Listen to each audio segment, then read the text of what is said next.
เปิดโอ้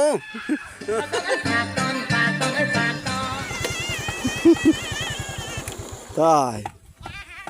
ว้าวเนี่ยเลิศเดี๋ยวนี้โตนนงเฮนบ่เดี๋ยวนี้ทหารโตนตะไคร้แล้วนี่แหละทุกคนมาฮอดแล้วก็ดิป้าตะดงพี่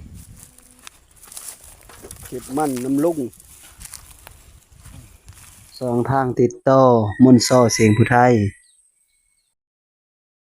สบายดีทุกคนตอนนี้เขาก็มาฮอดที่โรงเฮนปฐมสมบูรณ์บ้านต้นเพิงหรือว่าบ้านต้นโพสีอันนี้ก็คือโรงเฮนปฐมที่หนูหน้ามาเฮากะสิครบหรือบ่กะเฮาไปเบิ่งน้ำกันเลยทุกคนจากคอยเฮามาที่โรงเฮนแล้วก็บ่เห็นหนูหน้าทุกคนไปหาน้ำกันไปถามหมู่หนูหน้าน้ำกันทุกคนว่ามันสิลงมาบ่หรือมันบ่ได้ลงมาเนี่ยนะถามเบิ่งน้ำกันนี่ก็เพื่ออยู่ห้องหนูหน้านี่นะฮะเห็นบ่หนูหน้าฮะเห็นบ่หนูหน้ามันไปเชอข้าดงเห็นบ่อ้าว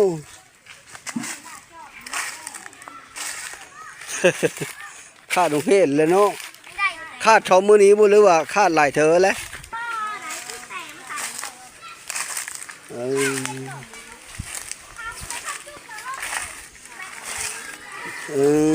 โดยเจ้าเราว่าสอนนะแม่นเลยในครูประจำห้องหนูนะเป็นการโฮดเบ้ใหม่สบายดีสบายดีเข็นเดี๋ยวพอได้บ่เคนนะยังมีได้ปลาเลิศแต่ว่าเขาจำมิดเท่าแล้วเราเคนเป็นโอ้อ่านนะชื่ออ่านนะชื่อไว้อยู่เดินอ่านนะชื่ออยู่เนาะแมนอ่านชื่อได้ดีมันสักกะคาดทอมณีบ่คิดก่อนกะขาดนี้คิดนี้กะขาดนี้เขาไม่มีอื่นอะไรมากก่อนจะไปนู่นหน้าไปใช้มาจักขาโอ้ก่อนลาไปที่เราจะขาดองค์เทศได้เนี่ยไปตามปอหกที่ได้หามันไปน้ำได้ยินเขาเอาว่าเทาะว่าไปน้ำพระโจกว่ะพาไปก้นเป็นต้นเขาแล้วก็ฉันเอาไปชูขาดไปชูขาดแล้วยายโจกมันถ้าได้มาอยู่น้ำยายโจกมาอยู่น้ำแล้วเอาไปน้ำเอาไปมือให้น้ำเราไปเสื้อใส่ยายโจกแต่เก้าเนี่ยเราอยู่บันเตอร์พุ่นตามได้ยินถามเขาเจ้านั่นนะเลยจะลงมาเบิ้งโยงเห็นกับแมนอลีคาดอลีจากไล่แล้วบานแม่น่ะได้14-15 มือแล้วผู้เขาเอาเหม็นจักเหม็นไปเลยก็มีตะด่านพูนะตะด่านมันน่ะปอดพูแม่เล่าโป้งไปผู้เดียวตักตะก้อนบุญท่าดีหั่งยังบ่เห็นทัปนี้ยังมีเพื่อไปหาทัปนี้ลูกก็บ่ได้สนใจจะคนเลยจะตายกันง่ายนะเจ้าน่ะเห็นอยู่เรามาลัดเอาลูกเราเลิกเฮ็ดนั่นล่ะเห็นอยู่เดินเฮือนกองมาหั่นลัดเอาค่อยจะไปหากะค่อยจะไปหาผู้เดียวค่อยก็บ่เป็นไปแล้วจะโนไปเสนอบ้านบอกป้าถึงขั้นนี้จะมีว้าดอเนาะจนเท้ามันได้ยินข้าวว่าเป็นนั้นนี่อยู่หันอยู่นี่จังเชื่อไปหาสมัยก็มีท่านเลยบ่จักคำสิเว้าไม่ได้ยินเพื่อเว้าไปเลยตะก้อนบุญท่านนี่หั่งพุ่นมันไปนะได้ก็ได้บ่หลายโดยโอ้สำนึกแม่มาอ้ายขาดองเว้นก็ได้โดยแนะนำศึกษาเราที่ลงมาเข้าอันกินก็มีอยู่นี่ว่ะบ่ขาดก็ย่าบักลาโดยขาดองเว้นขาดโซนพักนักเทศน์น่ะบ่นี้นะแม่ล่ะโอ้ปูออกคะแนนคู่แล้วก็ผู้คู่โอ้ในคู่เป็นผู้ปูผู้ขุดเธอแล้วก็เขาเลยอยากได้คะแนนนะเอาขาห้องเลยขาห้องป.3บ่ขาห้องป.3เพิ่น เอา แล้ว ฮอดปห้าเนาะ เออ ต่างเงินฝึกอาชีพเพื่อเข้าไปน้ำเพื่อหูจักปุ๊จักฝั่งไปน้ำเนาะ ค่ะกระคืนไว้ แม่นเลยพักก็ได้เอาเมื่อกินอยู่เฮิรนอี เอามือกินอยู่เฮิรนแล้วก็เอ็ดเชิญอาเฮียนกินนี่เด้ครับ โอ้เวลาเฮาต้มข้าวเปะต้มเพลินน่ะเนาะ ข้าวเป๊ะข้าวโคซีนเลย นี่เวลา เชิญ เวลาโคศีลโคเพิ่นก็ได้พักอยู่โรงเรียนนี่เซ้อ เป็นผักเบาะผักบง โดย บอกสูตรของเขาซื้อมาจากตลาดซื้อกับผักกะหล่ำเนี่ยค่ะผมนี่ โดยนี่ ผักที่เราได้ให้กับพ่อสูตร โอ้โซนบักยาวๆหนึงก็ซ้ำพอได้กินเนาะ หน่อไม้หน่อไร่ อ่ะโกะ กันไหนเนาะมันก็พอได้แก่นี้ โซนก้อยน้ำนั้นก็แม่นบ่ แม่นบ่ โอ้ น้ำกระแมนนะ จนฮอดพุฮอดแทงน้ำพุ่นเนาะ ให้น้ำ2 อันกระแมน โอ้มีฮอดแทงน้ำมันก็สำบายโฮดเล่นน่ะเสอะ มีคู่และขยาย เลย ดีแล้วซะ ถามเขาเนาะถามเขาดูหน้านะบริเฮ็ดมื้อนี้นะเขา โดย ไปบอก เจ้าก็ไม่แม่นในคู่เดอบ้านนี้เนาะ บ่บ้านเกิดบ้านโพไส้พุ่นน่ะ บ้านโพไส้ อือ บ้านโพไส้บ้านโพนแพงพุ่นน่ะบ่โดย เกิดเพิ่น โดยนั้นแหละจังหมู่จักปะเลอน่ะเนาะนั้นแหละจะค่อยไปหาเบิ่งสวนผักก่อนมันเป็นอะไรเพิ่งเอาทุกคนน่ะในคู่เพิ่นสิสอนปุผักปุมีแต่ว่าในคู่เพิ่นและขุดนานเฮอแล้วก็เฮอข้าวโคเอาสายน้ำมาหดไปเลยผ้าเฮ็ดนะค่อยก็บ่ได้มาปรับเพิ่นผ้าเฮ็ดท่านเพิ่นโซนบักยาวๆนึงนะ กว้างเลยโหดก็สำบายพอเลยมีขี้แบขี้ไก่เพื่อก็เอาลงมาเซอร์ฝุ่นธรรมชาตินะ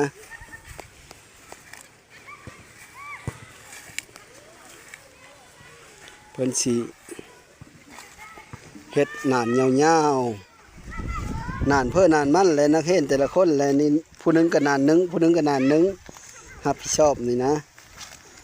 ผักโบผักหอมผักบงผักกาดพอได้เสิร์ฟโคศีลเวลาเฮ็ดอยู่อาหารเฮ็ดอยู่เฮ็ดกินอาหารเพลงนะขาป.2 ป.3ขึ้นฮอดป.5เพราะว่าปฐมนี่ขาป.5ใกล้ก็มีแต่โตใหญ่ๆทั้งหมดเลยนะมีแต่ใกล้ตัวเยอะๆทั้งหมด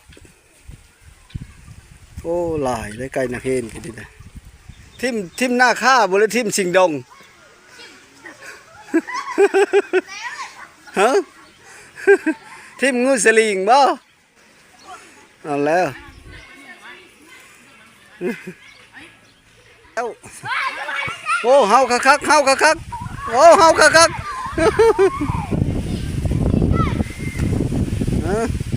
เฮ็ด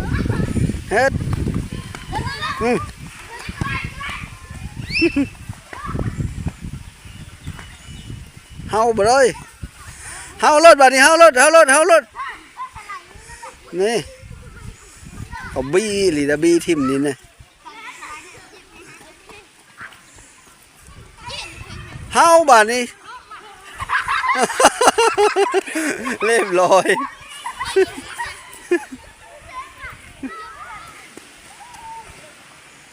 เปิดโอ้ ไป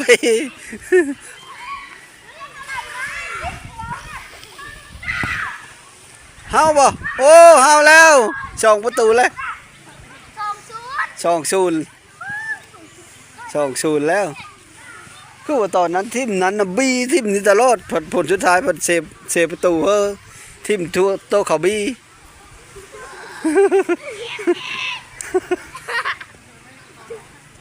เฮายิงเลยเถอะยิงเลยอ๋อโหล้นดึก โหล้นอยู่ฝ่ายนั้นเนาะแม่นเลยเฮ็ดวู้เหนียวกระดานมือประตูนี่สมควร แล้วมือประตูนี่เอาเฮ็ดอันจะถามในครู่ว่ามือเลออันแต่ละมื้อละไม่มีสมองสอนเลยตอนแรกละซ้อมเนี่ยนี่บ่ซ้อมฟ้อนซ้อมไปเลยบ่ ม กิจกรรมนะ มีกิจกรรมอันสมมุติอันดนตรีกับตอนแรกมันจันทร์โมง โดย มาเลือนอันนั้นแล้วก็ข้าวมาฟ้อน ผ้าขาวฟ้อนเนาะ ข้าวน้ำสองฟ้อน อัน มีสมุนกีฬากับข้าวกับเตะโต้เตะบาน นักเฮ็ดน่ะเนาะ นักยิงทรายแข่งขันกันทีมยิงทีมทราย ทิมยิงทิมซ้ายเตะต่อเตะบาน เตะบานตีแข่งขันกันแล้วก็ข้าวกับคืนไหวเลย และก็ศิลปะดนตรีซึ่ง แม่นศิลปะดนตรีสาขาฟ้อน แล้วก็ผ้าอนามัยนำนี้แหละเนาะ อนามัยเดินดีตอนแรกวันประหารก็มาวางแผนวันประหารก็กันอนามัยโลกก็พากันเก็บที่นี่ อัน น้ำลงล้างห้อง เฮ็ดโซนโคโรงเฮ็ดนี่เด้ ชุดคู่กันวางแผนมือเลยเฮาสีหญ้าการเรียนเฮา เด้อ สีหญ้าสีเดินนั่นแหละอนามัยโซนครับ เด้อ แล้วก็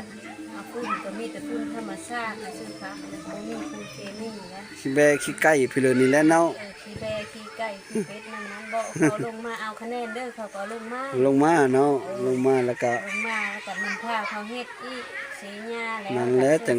ผักจังงามนะเนาะเด้อเพื่อสร้างความมวลซื่นสีสันอยู่ในโรงเรียนนี่นะเนาะทางกิจกรรมบ่เฮือน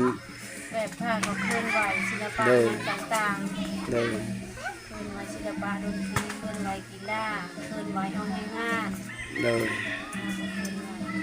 โอ้ขอบใจหลายๆเด้อในครูเด้อโดยเขาขอบใจหลายๆเขาสิไปเบิ่งขับฟอนก่อนไปเบิ่งนักเรียนฟอนกัน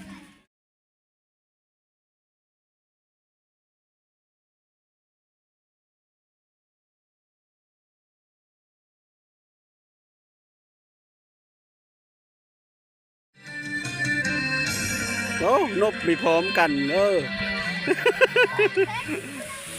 เพื่อนพักของครู่และก็ค่อยมาถามหาหนูหน้ากับบ่เห็นพี่น้องเขาก็เลยสิอ้อไปเพิ่นก็ยังพากันฟ้อนอยู่เขาก็สิอ้อไปหาตามหาหนูหน้าเบิ่งซะก่อนว่าไปหน้าเพ้อหายเพ้อน่ะนะสิไปถามเบิ่งทุกคนมันสิพบบ่หรือบ่กับไปเบิ่งน้ำกันค่อยมาถามหาหนูหน้านี่ก็ได้ยินนั่นซุ่มชาวบ้านเพิ่นเว้าให้ฟังว่าเอ้ยขันน่ะยังบ่ได้มาทับปานนี้แล้วก็ยังบ่มีเพ้อไปหาเลยทับปานนี้ได้15 มื้อแล้วทุกคนแต่ก้อนบุญนั้นธาตุอิงหังแล้วก็พอได้ยินข่าวว่าเขามาถามว่ายังไม่เห็นเดี๋ยวนี้ก็ดิว่าจะอยู่ด่านบรรณปอดพุ่นทุกคนอยู่ฟ้าด่านบรรณปอดพุ่นแล้วก็ยังมีเพื่อเห็นทุกคนนี้แม่นถ้าว่าผู้เลอพบเห็นก็ส่งข้าวเขาได้นะขั้นมีชั้นก็ติดต่อคอยนี่แหละติดต่อทางเฟซก็ได้ทาง YouTube นี่ก็ได้พี่น้องมันมีผู้ไปหาเลยเดี๋ยวนี้นะมีผู้ติดตามนำซ้นเราเลยอันหนูหน้านะอันป้าเราพาไปอัน ไปในน้ำจุ่มนะ ไปหายเพิ่ม ไห้โอนไห้ตะมุกไปน้ำเดี๋ยวเนี่ย อันหายในโอนหายตะมงอันไก่บ่แต่ฮอดเชลอไก่บ่ ไปเลยหัวใจเละที่กันนี้ไปกันมีคำน้อยจะไปฉัน ค่อยจะไปเดี๋ยวนี้เลยด่านอีหลิวบ่ เจ้าไปแล้วก็บอก ท่านในฮอดเนาะท่านในฮอดบ่ จะอย่างพี่ที่เดินทางนี้นะจะหลงนะจะลงทางนี้ไปฮอดเทนเขามาคิดนะ ฮอดเทฮู้จักเพลงบ่คิด แต่จะพี่ลงสายทางนี้ลงสายไปเรื่อย ไปทางด่านอีหลิวนะบ่ ไปพี่ลงสายมาคิดนะแค่ไหนพี่เทนจะคิดทางรถเทนแต่แล้วกันจะยังไปเฮาทางเพลงบ่คิดนี่ไปเรื่อยๆเนาะ เรื่อยๆรถปีลงไปเรื่อยๆทางรถมันบอกมันไหนมันบอกไปชูนไหนคิดไป เลาะโหมันไปเรื่อย แล้วก็มีทางลงน้ำลงพุ่ง ๆเลย แล้วก็เจ้าเนี่ยพี่ไปชิเลอร์เพิ่นนำไปชุดใดเนาะ นำไปเรื่อย มันก็เห็นเนาะให้เขา ๆโห ปีเบิ่งขวานี่แหละเบิ่งขวาเนี่ยทางไปดันละลิ้ว แม่นปีสายเนาะ อันไห้ประคอดนี่แหละว่ะ และตาเทงบ่คิดไปหันประมาณจักหลัก โอ้ยเจ้า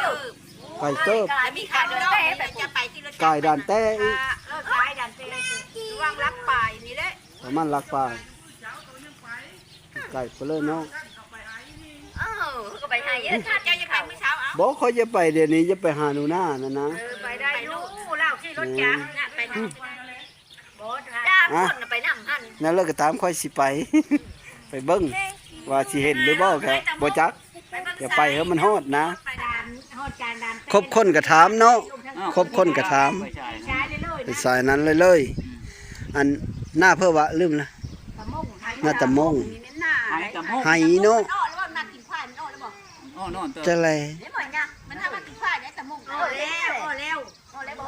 เฮากับมี ก็อ้อแล้ว แล้วก็ให้แม่บังโลดโอ้ยคนแต่ต่อได้ เดี๋ยวนี้เนี่ยตัวไปเนี่ยพอดีพบเขามาเลยตัวทามไปเลย โอเคไปก่อนมันสิคำ ตัวไปเดี๋ยวนี้แล้วพอดี ไปเบิ่งน้ำกันสิพบหนูหน้าบ่รู้บ่ นี่น่ะปลามันเอามาอยู่ มันคาดงเฮนนะกองมันค่อยลงไปหายงเฮนก็มีเห็นเขาฟ้อนอยู่พระพลาบอยู่หมู่เขานะเขาซ้อมฟ้อนซ้อมเตะบานพี่เลยแซ่ๆอยู่แต่ว่า ผัดมาอยู่บ้า มัน น ตัวนี้ คาดงเฮนบานนี้นะ ไปห้างเฮ็ด ผัดไม่มีผู้เลี้ยงข้าวว่ามันนึ่งข้าวนึ่งน้ำมือกินตัวนี้ดอกมันยังเอาไปน้ำ เขานอนพุ่นบ่ซะ นอนผุน โอ้นอนพุ่น น้ำกินน้ำมันโบชะโดกบ้าน อืม มันบ่มีผู้จ้างเขาเกิดข้าวเกิดน้ำมือเชื่อนี่ผัดว่าหรือปลากับพ่อปลาเป็นทั้งพ่อปลาอีก สันนั้นแล้วสักไปเบิ้งหลังจากถามชาวบ้าน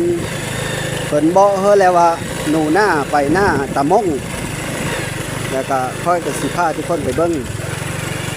มันสีพบบนลิ้นเลอร์พี่น้องเลยว่าป้าน่ะไปรับจ้างก้นมั่นเขาแล้วเอาหนูหน้าไปน้ำขั้นสีบ่ขั้นบ่เอาไปผัดอันบ่มีผู้อยู่น้ำอยู่เฮิรนนะแล้วก็มันก็สีขวางไปน้ำกลางบ้านนะเลยเอาคือทางเลาะแคมโหหน้าหมอกคิดทางเลาะแคมโหหน้าหมอกคิดนั่นแหละเถงหมอกคิดกันดิตามที่ชาวบ้านบอกทางนะไปตามชาวบ้านแนะนำทางแล้วว่างไปผู้เดียวลองเบิ่งขั้นค่อยสิเมอมือหน้าจังมาผัดมันแต่บ้านค่อยมาหาบ้านต้นเพิ่งกับไก่นะทุกคนแล้วก็กลับมาอีกมันกัดเสขาน้ำมันพอก็เลยลุยเลยมื้อนี้แต่เว้นก็เริ่มต่ำลงแล้วสุดโหบ้านนี่เข้าดงบ้านนี่โอ้นกกระลายแท้นี่ก็มาฮอดด่านแต่พอดีคือสิแมนอันนี้แหละด่านแต่ตามข้อมูลที่กระเจ้าบอกนะทุกคนแต่ว่าค่อยสิไปทางเลอนี่มันมีสองทางนี่ก็ด่านแต่นะโหยนะวิดแล้วค่อยท่ายเนี้ยค่อยก็เลยบ่ได้ท่ายลงหอมกินนี่นะรถไหลเลยแล้วก็ไปต่อทุกคนค่อยสิพาไปทางเลอได้บ้านนี้ซีเมนโค้งไปพีแหละบัดจักซีเมนหรือบ่นะพี่น้องเบิ่งน้ำกันนี่บ่ให้ตะมงนะพุ่นเลยแต่ว่ายังบ่ฮอดสิไปอีกจักหน่อยเยี่ยว ตายว้าวเนี่ยเลอะเดี๋ยวนี้โตนงเห็นบ่เดี๋ยวนี้ทหารโตนตะไคร้แล้วนี่นะโอ้ยไปหายุ่งเห็นหรือบ่เห็น โอ้ยเข้ามามานอน มานอนพี่ มากดมันน้ำประจุ ว้าวตกกระก้นเป็นบ่ซะเอาแล้วฮะตัวบ่ได้ไปก้นเหรอวะสิเลอ เดี๋ยวเมยแล้วก็ไปไปก้น เมยโอ้ตัวกระก้นบ่ซะ น่าวันนอนแล้ว สิเลอบ่นอนตัวนะ นี่แหละ นอนอยู่นี่ เดี๋ยว โอ้ตายมันมีอัดกันบ่โทบวันนี้นะ ตัวเล็กน่ะ จะคนนอนอยู่นี่นะ เข้ากับพระเจ้าหน้าลุงตูนอนอยู่นี่ เอาเลย ลุงตู้นอนนี่เออ นอนอยู่รถไถรถมาเมื่อเลอวะฮะมาเมื่อเลอ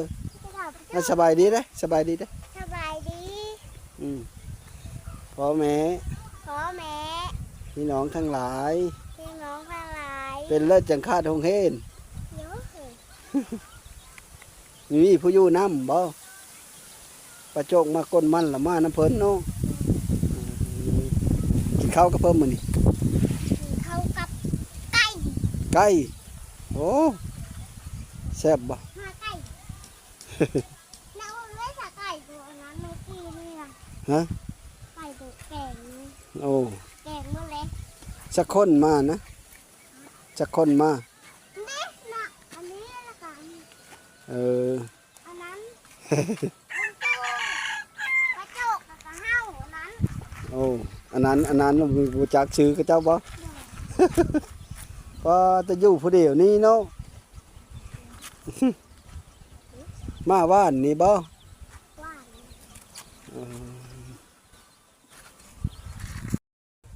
ก็เจ้าอย่าปั้นอยู่นี่ตาอยู่นี่เลยเนาะ สบายดี ป้าเตอจักไหลนี่ได้บ่เฮกตาร์หนึ่งเฮกตาร์ปลายงามอยู่มันหานำเข้าเชื่อน้ำเนาะเข้าก็ได้หลายบ่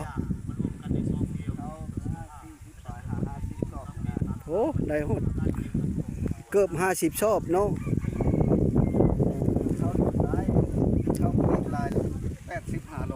ก็จะสมโคนอยู่เขางามมะลิเบิ่งก่อมันเนี่ยนะเบิ่งต่อเฟิงอยู่เพ่งเอิกนี่แหละเจ้าละปุเสื้อว่างเข้าเนาะทั้งเข้าทั้งมัน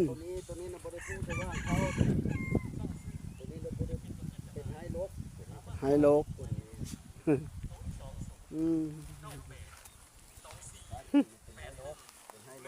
มาถามหาหนูหน้าผมบ่เห็นว่าไปก้นมันเบิ้งสิน้ำเบิ้งว่ามันไปอยู่ชิเลอว่ะน้ำมาโลเลย กระเห้าอันนี้เหรอ โยถามเขาหันละมานำทางโยบักไก่เติบเนาะ7 หลักพอแล้วเนาะฮอดแล้ว7 หลัก นี่คือเห็ด เห็นแล้วแม่ตัวนะอย่าไปหนมันซอยบ่ไปเบิ้ง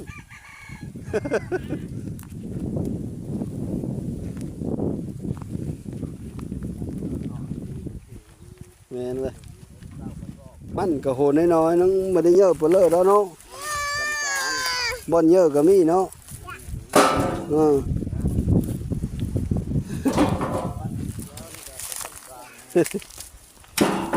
นี่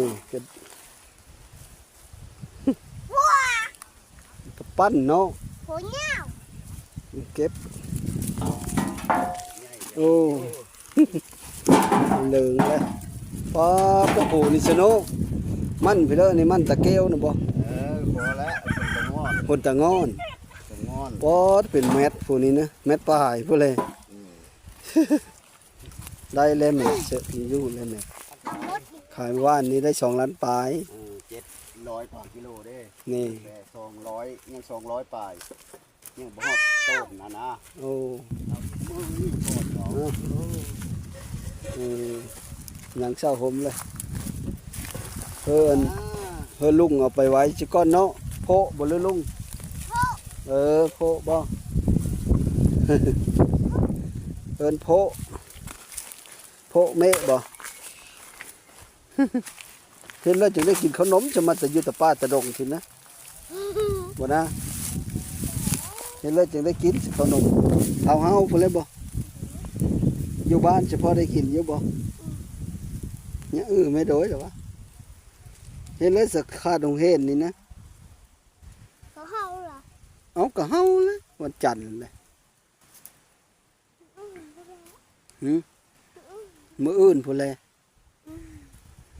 โดยแล้ววะเพิ่นบ่ลืมโดยแล้วบ่เดี๋ยวนี้นะหันอีเลยโอ้ยโอ้ข้าวเชียงโหเด้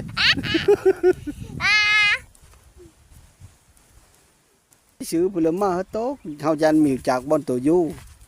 ดูพี่น้ามันอยู่กัน เอ้ามีจากบ่อนละพบตัวบ่หรือพี่เลอนั่นนะเฮาก็ฟางมายันขำกับปานนั้นยันลงทางกับบ้านนี้มันไกลเฮ้ยเนาะถามเขาฟางมาเลยเมื่อจึงซื้อกิน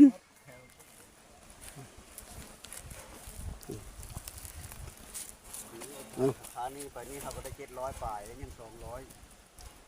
ยัง200 เจ็ดร้อยสี่สิบสอง ดูได้หนูหน้านี่จ้ะ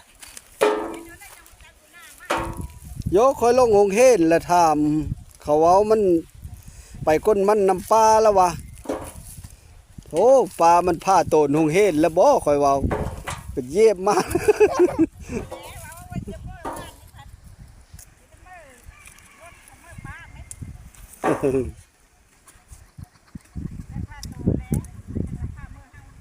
นี่ละผ้าเมื่ออยู่บ่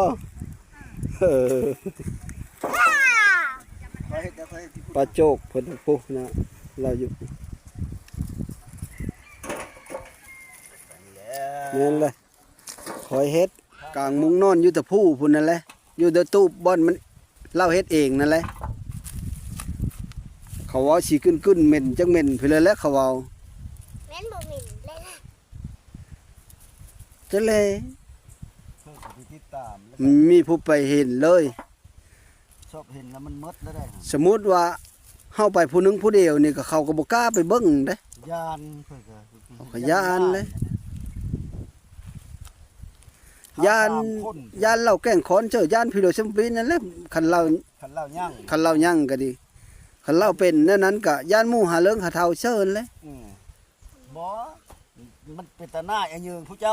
ทั้งอะเยิงทั้งบัดเฮามาแล้วล่ะมีจะเห็นน่ะนะเนาะนึกภาพไปเลยนั่น จา นะ กมุ้งมันก็ยุ่งกับบ่เฮาแหละ นั่นแหละเขาว่าน่ะเห็นอยู่มุงมันก็กลางอยู่ว่ะ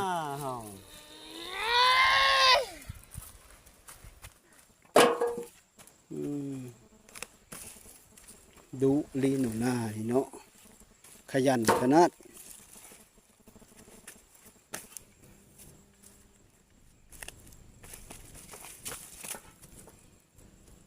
เต็มที่ตะแม้นี่แหล้วจากอยู่กรรมเลยมีเพื่อสนใจเลย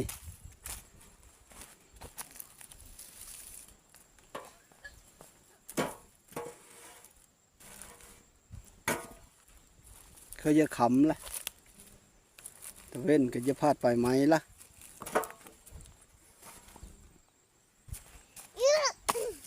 เฮ็ดจับเจอได้ลมได้ปะคาบขี้ดินได้ ยากอะ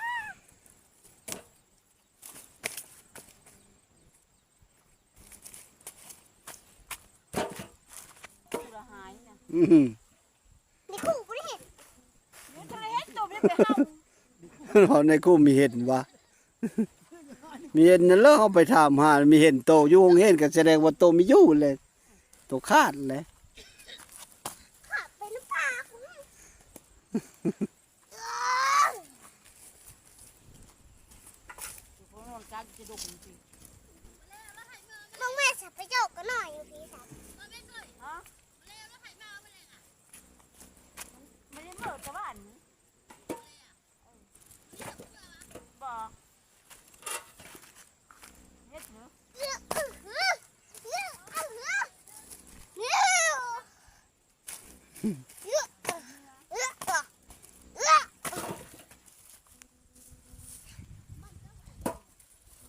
พ่อมีคือเดียวนะ นี่แหละทุกคนเอามาฮอดแล้วก็ดิป้าตะดงพี่ไว้เห็นแล้วก็แลนมาเชื่อรถ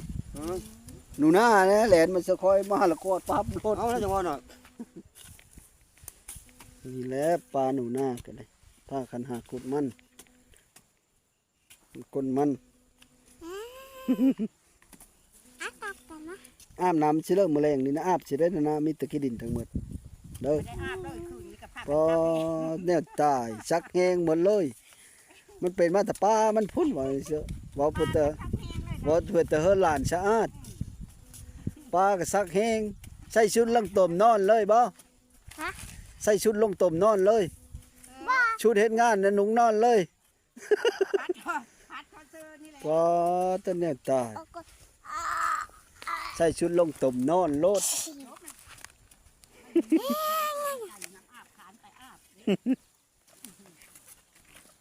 มันก็มันโหน้อยแต่แถวนี้นะ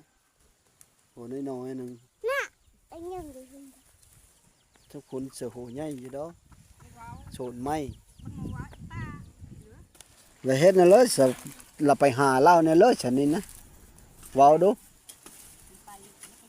ไม่ได้ไปหาเลย เขาก็มีจักได้ไปเด้อ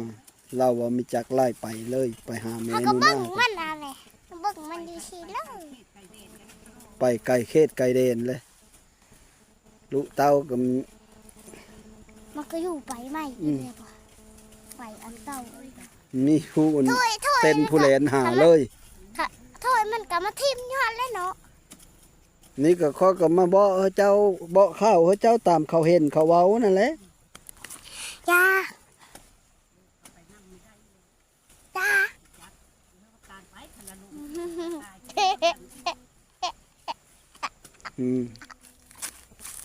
เอาเงินเธอ10,000นี่พอได้ซื้อขนมกินบัตเตอร์เมอร์เด้อ ไปมือโทรไปบ้านนั้นไปใครไปอยู่ตรงนี้จางเขา ไปแล้วมีท่านได้บอกเพิ่นเลยอย่าไปเชลอไปเก็บมันนี่บ่ ไปน้ำหาเพิ่นกว่า ค่อยเมื่อแล้วเจ้าพิจารณาเบิ่งเขาก็อย่าไปหาอยู่หาข้อยก็มีครูอันว่าสิค่อยมีครูสิค่อยไปแล้วเขาสิค่อยไปผู้เดียวบัดมันมีแม่นต้นเอ้ยใส่น้องบักเธอหมู่เว้ากระโต ตีเถอะเนาะ เออเว้าบาดเดียวแล้วเฮาเพิ่นมีแต่อย่าไปเอาข้าวเฮาหมู่เบิ่งนํกันซื่ออย่าหมู่เห็นว่ามันเป็นนั่นเลยสภาพการเล่าอยู่นั่นเลยกินนั่นเลยไปอยู่ผู้เดียวแน่นั้นเท่านั้นคอยนะ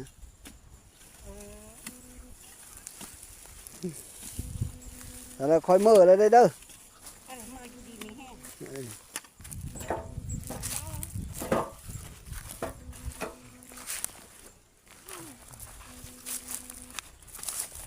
เก็บมันน้ำลุงป้าผ้ามานอนอยู่ตะไห้ดงพี่เอาเมื่อแล้วได้บาทนี่เด้ออย่าเฮามันเหจะได้เงินเอาไว้ซื้อขนมกินบ้านเฮาเด้อ เฮาเฮ็ด เออ โอ้ย มื้อพาเฮาเฮ็ด มื้ออื่นละพาเฮาเนาะ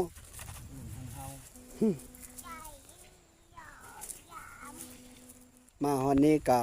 ค่อยก็มาหาหนูหน้าก็พบพอดีทุกคนน่ะก็มาฮอนนี้ก็ค้ำละตะเว้นก็พาดปลายไม้ละค่อยก็สิได้กลับมื้อแล้วสุดท้ายก็ขอขอบอกขอบใจน้ำพ่อแม่พี่น้องที่เข้ามาติดตามรับชมก็เพื่อติดตามไปเบิ้งน้ำกันเด้อทุกคนขอเพื่อกดติดตามคอยไว้ได้คอยบางเธอได้ไปนำหาแม่หนูหน้านี่แหละว่าสิเห็นหรือบ่ก็ดีนะคลิปหน้าคลิปใหม่ก็มีเฮอเลยกายทุกคนก็ขอเฮอกดติดตามน้ำกัน สุดท้ายก็ขอขอบคุณขอบใจน้ำพ่อแม่พี่น้องสุขูสุคนสบายดี